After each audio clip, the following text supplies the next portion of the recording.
It was a good card, man. It was a great card, actually. Even though it had its ups and downs in the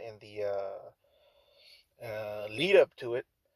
Um, it had a lot of problems and a lot of people getting sick. Um, Du Bois was supposed to be fighting Parker, pulled out of the fight because he got sick. Um, there's a whole list of things going on with him, where his coach was talking about it and that he got sick or whatever, and the doctor had to check him out, and they said that it was up to them, and the coach, the boys' coach, decided to pull out of the fight. So, so there you go. Um, and then of course um, you got the whole Shakur thing, where Schofield pulled out of the fight, and there was a whole bunch of rumors with that, and at the beginning I was kind of not believing the rumors, because when it comes to rumors and conspiracies and stuff like that, it always falls into the realm of possibilities and not necessarily into the realm of probabilities. And listen, just because something is possible doesn't make it probable, but just because something is improbable, it doesn't make it um, irrelevant. We should still talk about the possibilities, because if I've learned anything from the past and from this government, and the way it works, is that nothing is too far fetched, and nothing is too fantastical when it comes to conspiracies. A lot of them have come up to be true, actually. And that's why, like I said, I don't dismiss a lot of the things that were said, um, when it comes to just Schofield, and did they rub cream on him and stuff like that.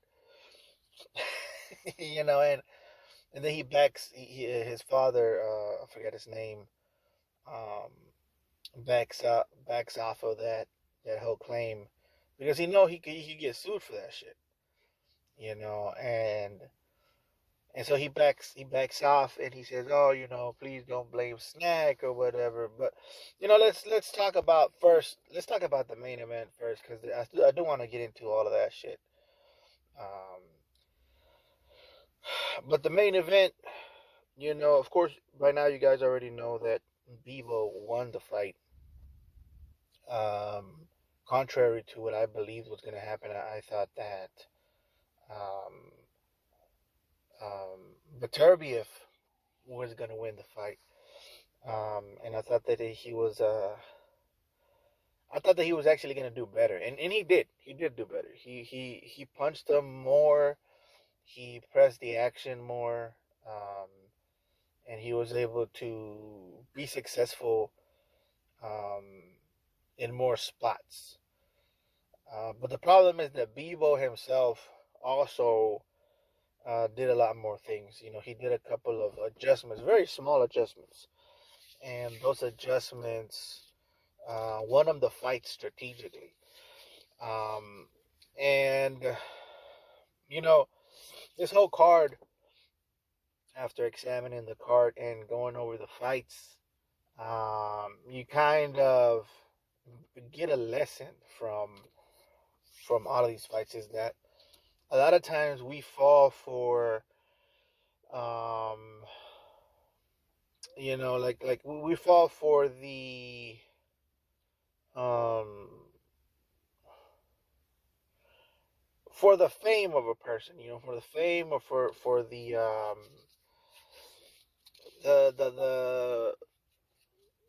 what the person kind of represents, I guess. Or not even that, like I want to say aura, but not in the sense of you see the aura.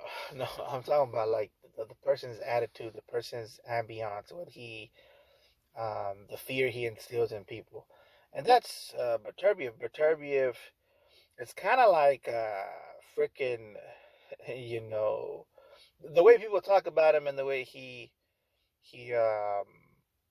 people say that he's strong and he knocks people out. You know, he knocked out a heavyweight with headgear and gloves, 16-ounce gloves. You know, and you know the way even Bebo talks about him. Look, he said I was blocking his shots and they were still hurting. They were still hurting my face. I remember in the interview he said, I was blocking his shots and look at my face. That shit made me laugh so hard. And of course, he wasn't blocking all of the shots. But what he was trying to say is that even though he was blocking the shots, he could still feel the shots through the gloves. Um, and So what I'm saying is that creates a certain level of fame and aura around a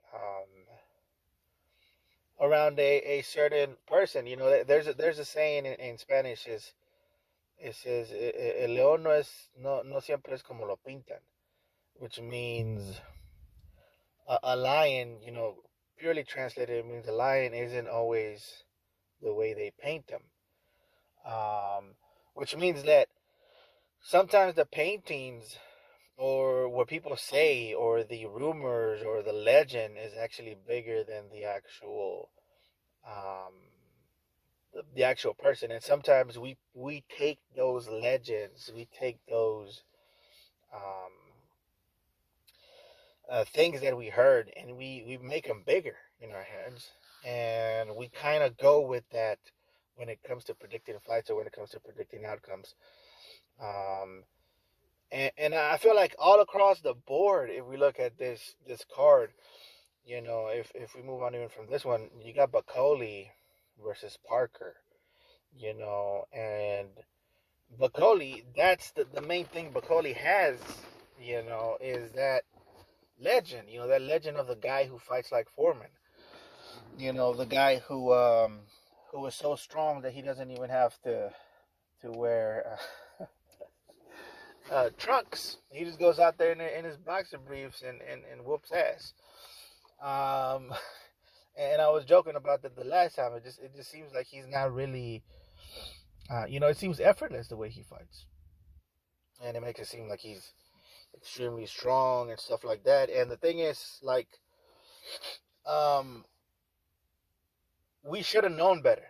You know, we should have known better. Even though he does have this great legend or this aura or this fame that says that he's this, you know, this superhero pretty much in our minds. The truth is that he didn't train. The truth is that he wasn't prepared for the fight. And anybody who is not prepared for a fight and isn't ready for a fight, isn't preparing for um, you know, a professional fight, is gonna lose the fight. You know, they're not gonna do that good unless he's some kind of actual phenom.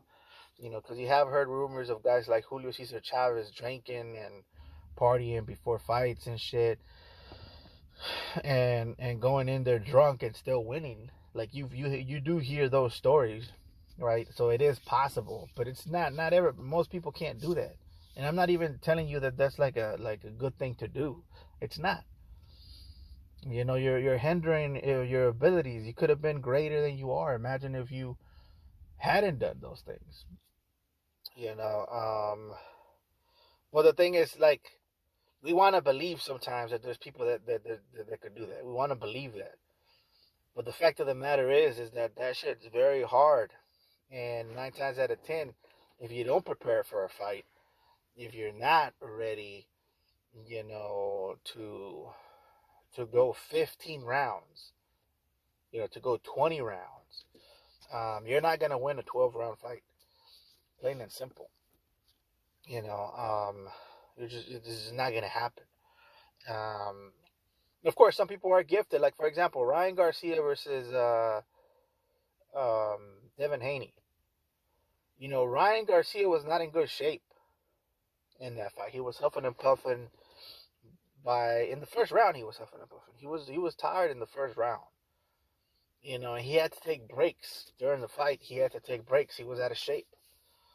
Um, you know what I mean? So you think about that, but then you also think about the fact that he has great punching power. He has great speed, and that made up for the fact that he was, you know, not taking care of himself. He wasn't taking the fight seriously.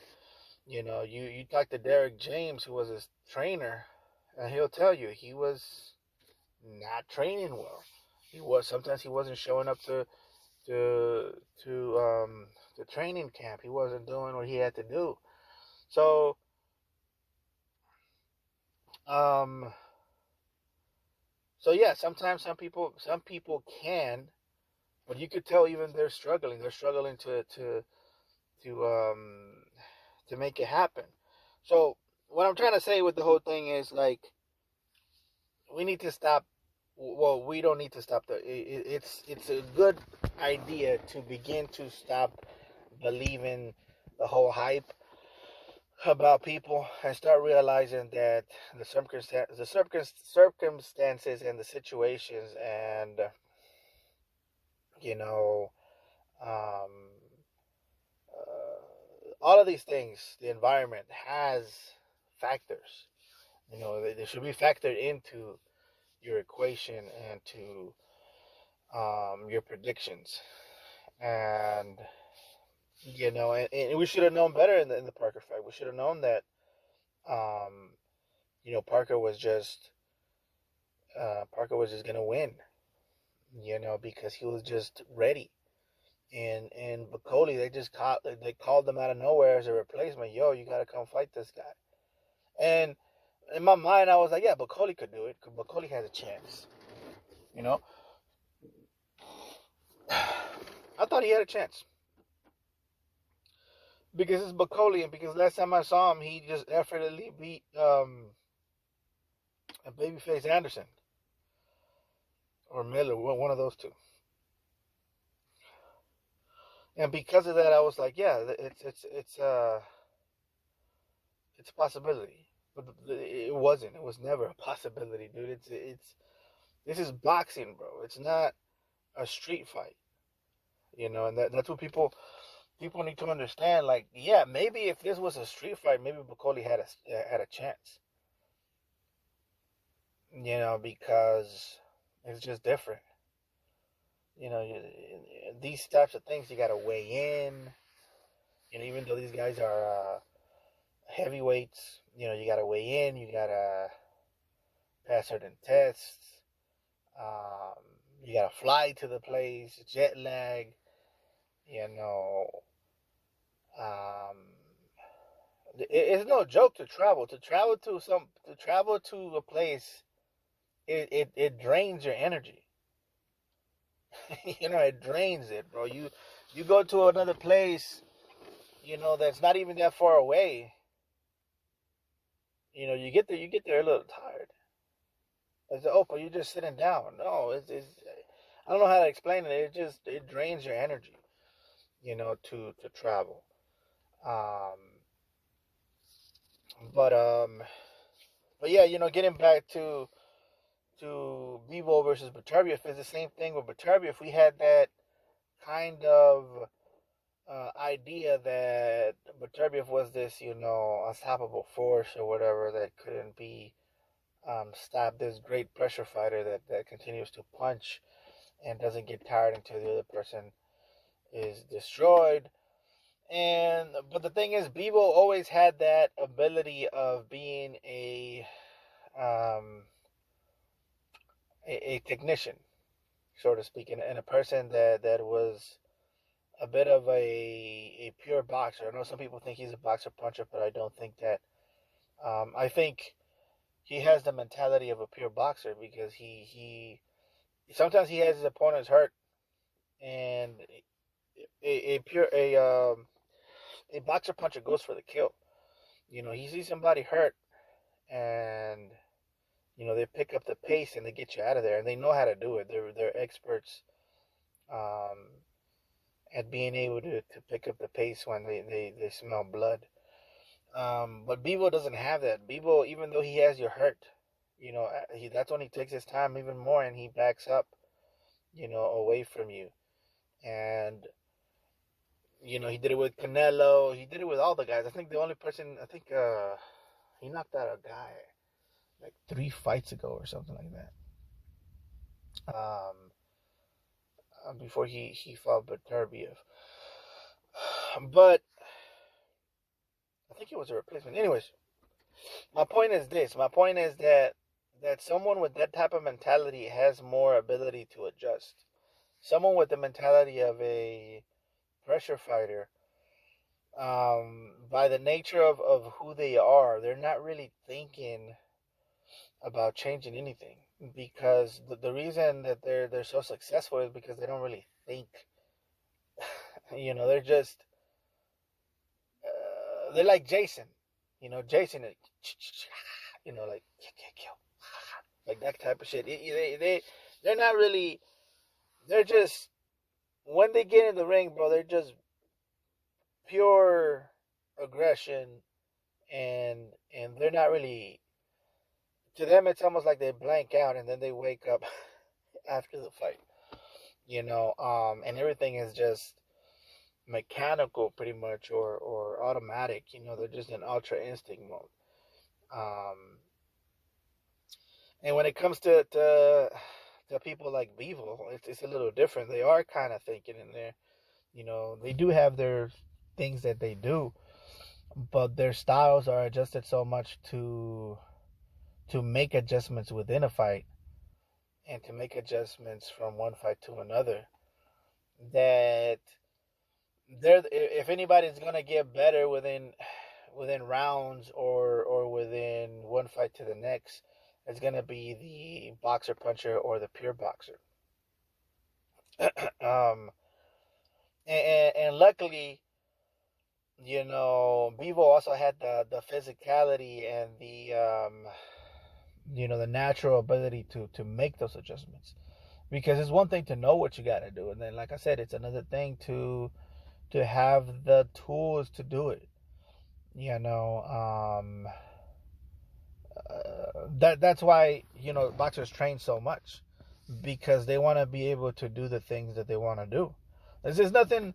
There's no worse feeling in the world than knowing what you have to do, wanting to do it, but not having the energy or the ability to do it. And that just falls into luck, really, because some people are lucky to have long arms and to be tall and to be naturally strong and have natural power, and some people just don't have any of that. Some people, are born with shorter arms, T-Rexes, and they have to adjust their style to that, so it's like, luckily for Beterbiev, he had the tools, the natural tools to get the job done, and that's why he was able to win. And congratulations to Bebo, undisputed.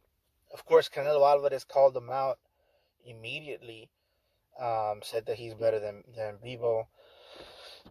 And it's funny to me because he didn't call out Beterbiev.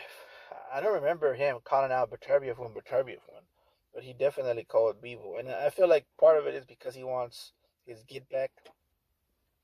Even though a lot of people don't want them to fight anymore because they think Canelo's gonna lose, or they think it's just impossible to beat these big guys or whatever.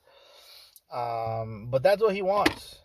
That's really the fights that he wants the most, is either to fight Bebo or Beterbiev. That's what, in his heart of hearts, that's what he wants to do. And I know people think that he's scared of Benavidez, and he's scared of who else? I mean, they think Canelo's scared of everybody, but he's the one that's fighting the most. And he's the one that's calling out the giants, by the way. But the thing about, talking about Benavidez real quick, Benavidez, he's hyper focused on Canelo, right? And everybody's telling him, listen, if you want Canelo, beat the people that he's trying to beat, or campaign in the same weight division, or but right now he's in the same weight division as Beterbiev and Bivol, right? And the reason is because he's a big boy. You know, Benavidez, there's certain weight classes that he's not able to make anymore, and so he has to be up here with this big dogs like Beterbiev and Bivol. The problem is that the abilities and the punch power is not translated, from my personal opinion, it's not translated when it comes to Bivol. And it's starting to get to where he's cornered in a way to where he's going to have to fight some of these guys. And if he fights some of them guys, there's a big possibility that he's going to lose. And if he loses, then he doesn't get the big fight against Canelo. And really, that's what's going on right now. If Benavidez wants to be more than just a Canelo chaser, if he wants to be his own man, he's going to have to fight. He's going to have to fight people. And he's going to have to fight other people other than Canelo. Listen, Canelo, bro, he's not going to be around for that long. And even if he is going to be around for that long, he's not going to be relevant. Because there's other fighters coming up. He's going to get to the point to where he's extremely old. And he's going to get to the point to where he is going to get knocked out by somebody. I'm not sure by who and how. But Canelo is the type of fighter that will get destroyed. You know, and by that time, be it Benavidez, Bivol, or Beterbiev, whoever one of those does it. Or maybe Terence Crawford, who knows? Whoever one of those does it, whoever one of those destroys Canelo in a way to where he's like, damn, okay, now he's old. You know, what happens after that is just the aura of Canelo is going to be less than. He's going to be the old guy now, the old boxer that doesn't retire. You know, and by that time, you know, the stock for Canelo is going to decline. You know, I don't think Canelo retires in time. I don't think he has that mentality of retiring in time. But who knows? Maybe he does. You know, maybe, you know, the best plan forward, in my opinion, would be him fighting Terence Crawford, right? He fights. He's gonna have 2 fights this year.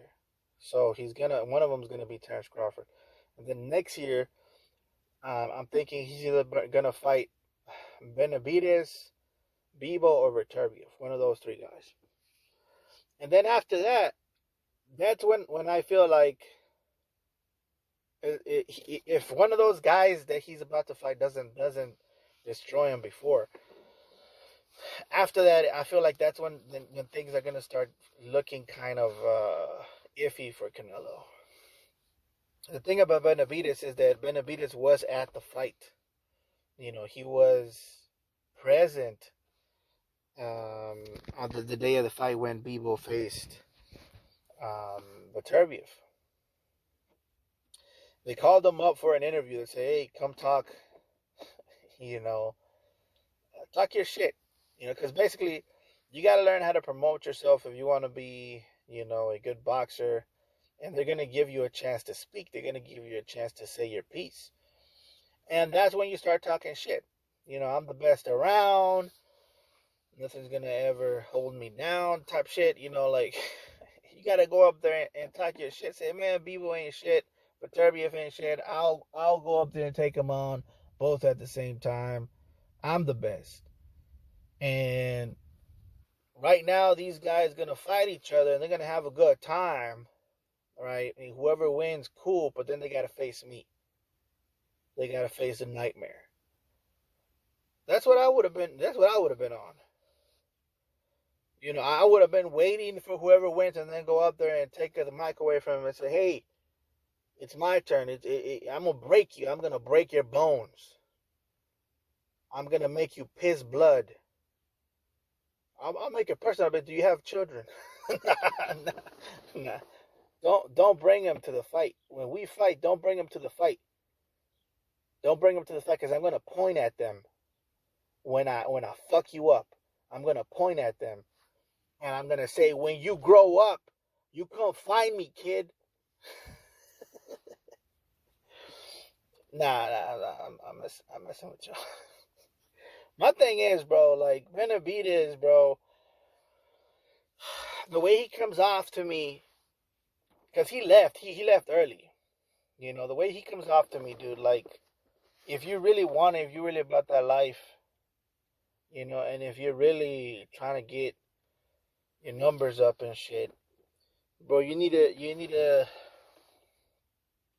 be more aggressive and not just talk shit on these podcasts, bro, because that's what a lot of these fighters are doing now. They're just going on these podcasts and talking shit. But when push comes to shove, bro, you got motherfuckers like being all friendly and shit. Look what happened with Terrence Crawford and Teofimo. Terrence Crawford was, you know, over there like acting all friendly now because he was talking shit about about Terrence and about, you know, being racist to people and shit. You know, sending watermelons and bananas to Keyshawn Davis and shit like that, being racist, bro. And the fact is that he is doing it for clout. Everybody knew that shit. Everybody knows it, and Terrence Crawford knows it too. Because if you got any logic in your brain, you know, and if you're not stupid, you know that in this country, like the main things that make money in this country, and really around the world, but in this country more than anywhere because we're a hyper-capitalist society. The main things that make money in this country is sex, right? Sex, race, what else? Violence and guilt. Those are the main four things that make money here, right? And I'll prove it to you. When it comes to sex, I mean, you got porn, you got sexy females, you know, sexy men if you're into that kind of shit, you know, and then you got violence. Violence meaning you in movies most of the time you're looking at violence. You're looking at people shooting each other. People make money off of violence. Boxers themselves, that's what they're doing. They're getting paid to perform violent acts on their fellow man, right? Guilt. I mentioned guilt. How does guilt make money? Well, you got charities, right? You got churches. You got people shaming each other into doing certain things. Um, you know, most of the people that are online, all they do is shame each other. Oh, you're gay. Oh, you slept around with 100 men. Now you're pregnant. Oh, you know, whatever, sex shit. You know, like for example, Kendrick. Um, Kendrick is another one who's using the same elements, right? Now, let's go over it again. Sex, race. That's the one that I skipped. Race. All of these things sell, and when you mix them all together, which a lot of people have been doing it lately, you almost can't lose. It's almost impossible for you to lose. You look at Kendrick talking about they're not like us. What do you think that's about? It's about race. It's about race. It's implying that certain people aren't like them, meaning African Americans, and he's talking about Drake. But when he says they, he's implying he's putting more people involved. So he's it's almost in a way a racist thing to say, um, or at least race based. And then he talks about pedophilia. He says that what's his face, Drake is a pedophile, which is what? Two things: sex and shame. Right now, I'm not excusing pedophilia, but at the same time, Kendrick isn't a pedophile. Okay, just straight up, he's not. You could call him that all you want until you have proof, and you're gonna take him to court. None of the shit that you're talking about even is even relevant. You know, if you don't have proof and you're not taking the motherfucker to court, then it's the same shit like when you tell an officer, "Are you gonna arrest me, officer?" No, then what the fuck are you doing here? Do you have a warrant? No, then what the fuck are you doing here? So it's the same thing, and the reason I'm talking about it is because these boxers are using these same elements, the same way all of these celebrities are doing it, all of these politicians are doing it. They're all doing the same shit. They're using these four elements. I'm pretty sure I'm missing one to create hype, race, sex, shame, and what else? What else does? In violence, right? And that's really all it is. When it comes to Teofimo, that's what he was doing, and that's why Terrence Crawford, pulled up on him, and he was like, "Yo, what is this shit you talking about?" He's like, "Come on, baby, I'm just messing around. It's all for promotion." It was like, "Oh, really? Come here." He gave him like a big, strong hug, a big, strong hug, just so you can feel what he's dealing with. Because listen, if you know violence, you know. Okay, and that's why I say people should fight, bro. People, they should have a time. They should get together and fight each other, box each other, put the gloves on, 16-inch, 16-ounce gloves. If you need a mouthpiece, put on a mouthpiece. If you need headgear, put on headgear. Whatever makes you feel better. But feel what it feels like to be violent towards another man. Feel, and even if females want to do it, females should do it, especially. Uh, Listen, my advice to girls is this: put some gloves on and spar each other. That way you will know what violence is. You experience true violence, and you know what another man is capable of. Once you understand the consequences of violence, you'll be more respectful. And the thing with us Americans right now is that we've been so peaceful for a long time, and we've been so away from violence. We don't really know what it's like to get bombed, 24/7, to look over your shoulder, and um, be scared of being destroyed, being killed, being unalived. We don't experience that, and not only that, but we don't really fight each other. Like, we don't have a pastime to fight each other like in Mexico or Russia. Russians, if they want to fight, they just, okay, let's fight. And you see people fighting in the park. It's like Street Fighter 6 over here. Like, people just fight each other, and then they shake hands and they continue. And the thing is, like, you go back to the days where duels were more common. People rarely died from duels. They got cut, they got injured, but then they shook hands and they continued. But people were way more respectful. People were made way more polite because they knew that, number one, if you disrespect somebody, there's a possibility that you're going to duel somebody. If you do duel somebody, there's a possibility that violence might occur to your body. And it was going to hurt, or that you were worse, we're going to get killed. Right? So the element of violence, in a sense, is necessary for people to be respectful to each other, for people to be civil with each other.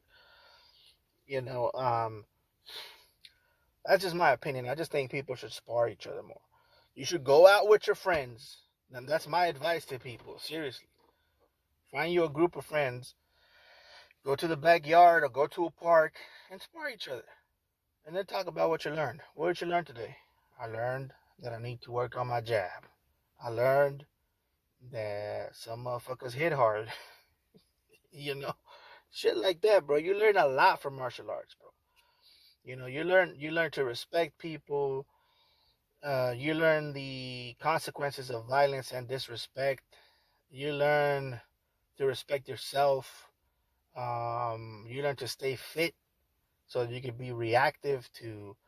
It's just, bro. It's life lessons that you learn from martial arts, and I think everybody should do it. In my opinion, it should be mandatory in schools to learn some type of kickboxing and wrestling. Um, but anyways, enough of that. Let's talk about conspiracy theory shit.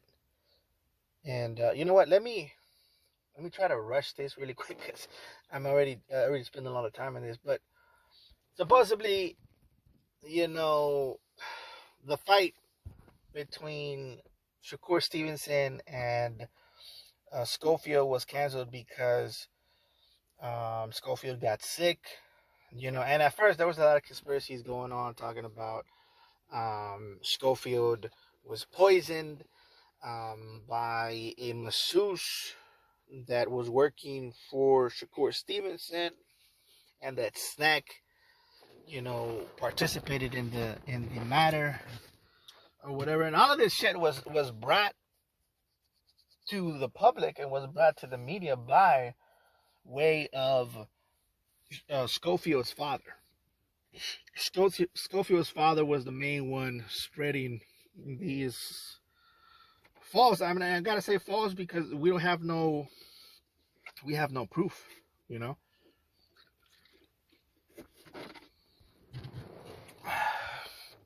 Or we could go on this conspiracy, or we could go on this speculation. But is it a possibility? Of course, like I said before. Listen, possibilities are endless, but probabilities are usually where it's gonna be at. And there's no doubt in my mind that listen, from my opinion, from my personal opinion, if the Saudis are investing in boxing, right? If the Saudis are investing in boxing, and the Saudis care about boxing in a way to where they know that it's going to influence the perspective of their country to the world, because that's why they're doing. There's two reasons why they're doing it. Number one is diversifying their portfolio of income, meaning they're making money off of things that the world kind of hates already. You know, oil and other things that I don't want to get into. And because of that, people perceive the Saudis a certain way. They perceive them in a bad light. Let's be honest. And because of that, they're doing two things. They're diversifying their portfolio when it comes to income, and number two, they're affecting their perspective or the perspective of them, to the public. They're seen as the sports guys now, the Riyadh season guys now, and that's why they're investing in entertainment based platforms like boxing, like MMA. They're in video games. Of course, you've seen Fatal Fury, which, by the way, is a pretty good game.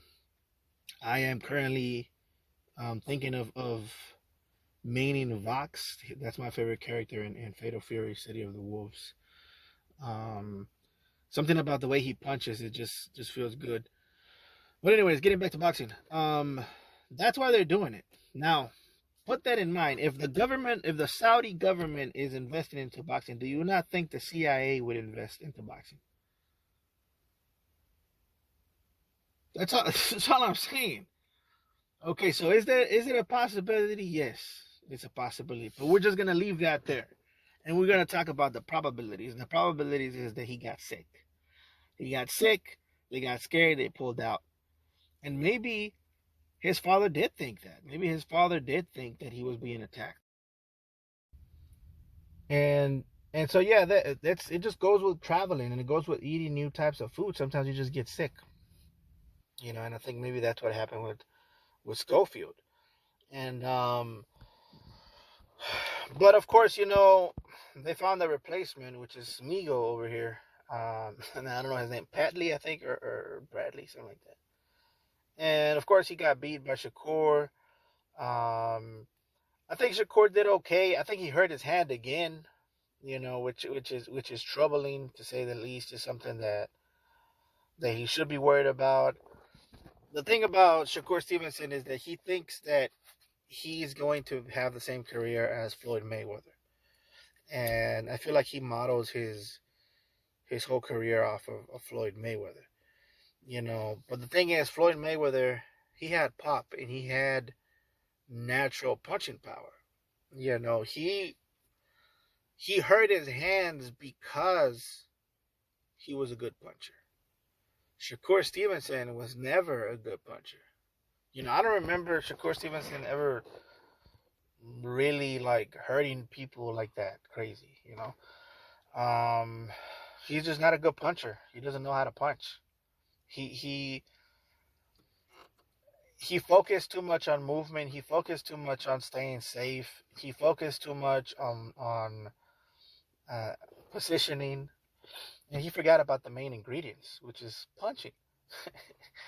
If you forget about the main ingredients and you never train how to transfer leverage, how to connect with the right part of your fist so you won't hurt yourself, um, all of these things, how to transfer energy through your feet and shit like that.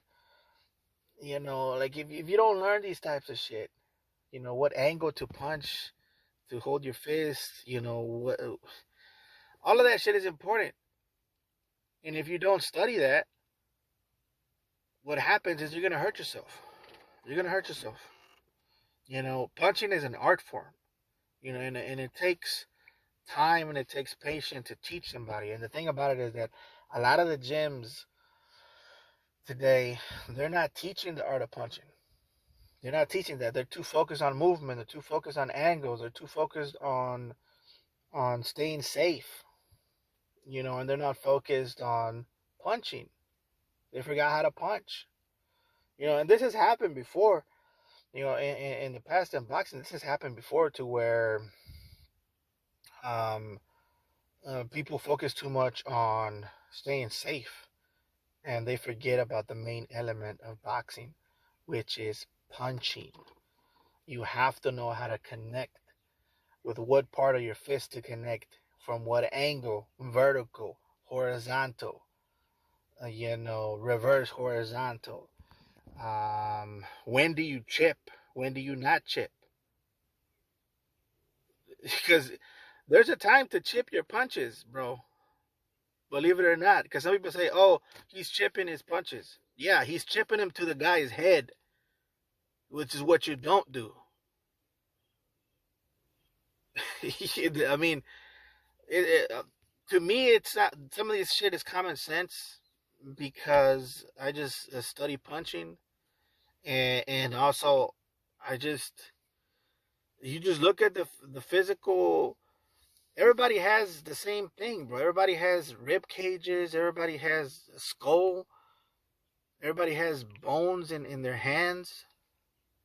And it's pretty common sense. When you punch into the body, you chip because you wanna pull up on the rib cage and you want them to feel that shit. But when you go to the head, you don't chip your punches to the head. You let that shit stay there because you want the energy to transfer to the inside of his skull. If you chip, you're bringing that energy with you. And if you bring that energy with you, you're going to be hurting yourself.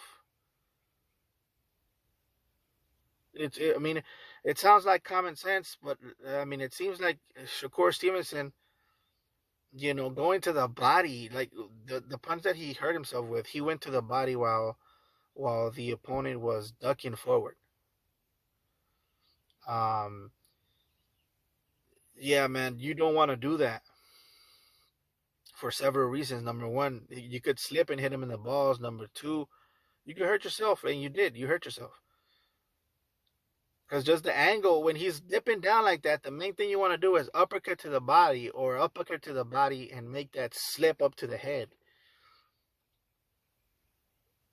You know, that's really how uppercut should be performed. You just shoot him to the chest, and when it hits the chest, that thing will slip up to the face, and it actually gives it a more it becomes more effective that way.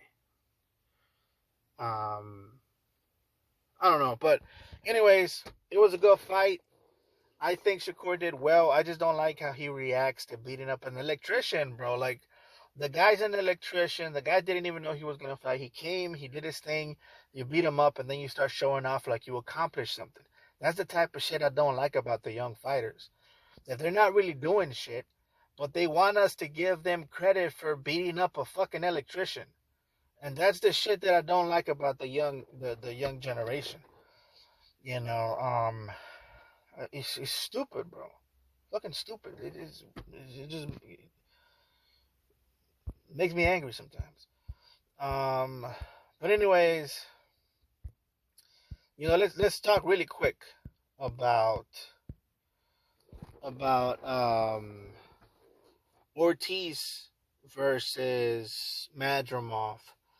And you know, there was a little bit some controversy on this one because, you know, as I was watching the fight, because this one I did watch, and people were talking about it online, you know, and sending me messages about they thought that Madrimov was winning or whatever, and I was like, bro, I don't know what the fuck you guys are looking at, you know, because Madrimov, when he fought Terrence Crawford, I had my suspicions that he sucked.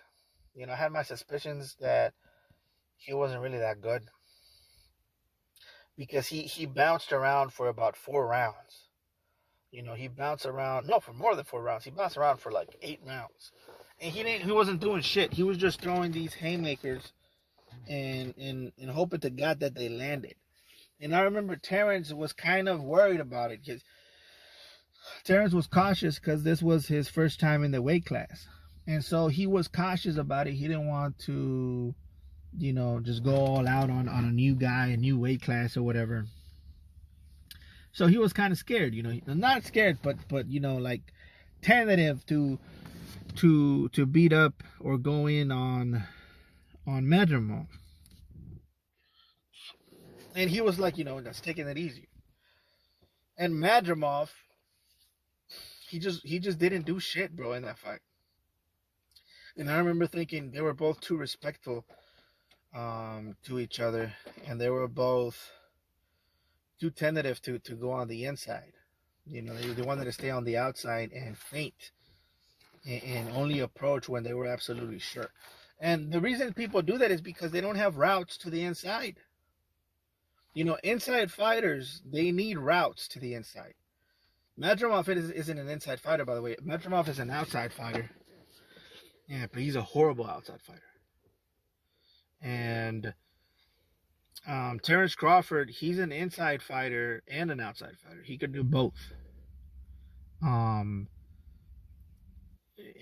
he just, if he's not sure about something, he's gonna go on the outside. He's gonna stay there for as long as he can until he finds out what he can do.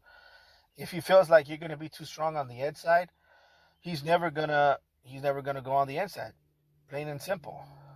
You know, and that's what happened to Madrimov. He just never thought that he was safe on the inside with Madrimov. But he was able to pick him apart from the outside. When it comes to him facing Ortiz, I mean, is that his name? Vergil Ortiz, yeah, Vergil Ortiz. Now I have confirmed that Madrimov sucks. Like, for real, like, Madrimov, dude, like, you can't fight like that. You can't bounce around for 8 rounds and expect to get points for not fighting, bro. Like, what are you doing? You know, and Ortiz, he has routes to the inside. Meaning he has little feints, little tricks, and certain foot movements that will guide him to the inside. You know, they will lead him to a shot to the body, and that is kryptonite for most Eastern European fighters. Most Eastern European fighters, they don't like it to the body, and I mean most people don't, but them in particular. You know, you look at Usyk, you look at Lomachenko, um, you know, you go down the list to most of these guys. They really, really, really, really don't like it to the body. They really don't like rough tactics on the inside, and they struggle against fighters that are good in that aspect. Um, and that's why he had such a hard time. Madrimov had such a hard time against Virgil Ortiz. Um, I think Virgil Ortiz did do better than Terrence Crawford, but the reason for that is because he's a different style of fighter, and styles make fights. You know, Terrence Crawford, um, because of the way he boxes, he beat him more in a more strategic way. And Virgil Ortiz, you know, because he's also well rounded and he's good on the inside and on the outside as well. But the thing about it is he has more routes to the inside. He beat him with a bit more skill, believe it or not. Now, a lot of people are going to say, no, that's not the case. I think it is the case because Terrence Crawford stayed on one element of boxing against Madrimov, and that element was staying on the outside. And that's all he did. Okay? But Virgil Ortiz was able to stay on the outside when he wanted to, was able to go to the inside when he wanted to, was able to close the distance when he wanted to, and was able to stay on the outside when he wanted to. So that's two elements of the boxing game shown by Virgil Ortiz when Terrence Crawford only showed the outside game. In my opinion, Virgil Ortiz was a more complete. He gave him a more complete ass whooping, even though his face did look kind of rough at the end. I think he just has weak skin, and a lot of that was he was blocking most of that, but he was still getting hurt, to the face at least. But a lot of those shots weren't really connected. You know, maybe he needs to learn how to block a little better. Because some people like to keep their gloves like right next to their faces as punches are coming, um, and that's not very effective in my opinion. Active guards are always going to be better than stiff guards. Um, but anyways, guys, that is going to be it for today. Hope you guys enjoyed it. This was a long one because I had to talk about a bunch of boxing stuff that I haven't been talking about. But you know, if you like this video, please like, comment, and subscribe, and I will catch you guys later.